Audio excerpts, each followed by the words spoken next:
Hello friends, welcome back to the my new video guys and my YouTube channel guys. Today friend we are going to talk about guys how can we on guys super power saving mode setting in our oppo phone device. Friends, we want to on guys your phone super power saving mode setting. So how can you on it today? I will show you. I will tell you in this video guys. So before starting video friend, first of all go and subscribe the channel guys. Click the bell icon and like the video. So guys, open your phone setting guys. After on phone setting guys, scroll it. Friends, click on guys phone battery setting guys, tap on phone battery setting guys, tap here. Hence you can see guys your phone super power saving mode setting guys, tap here.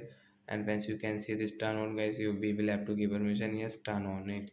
After on guys, you can see super power saving mode is on. Yes, got it.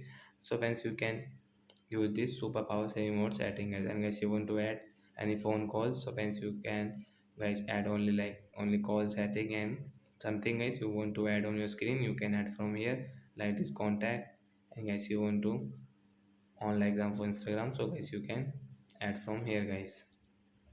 So friends, you can use guys your Instagram and guys you can use your contact setting guys.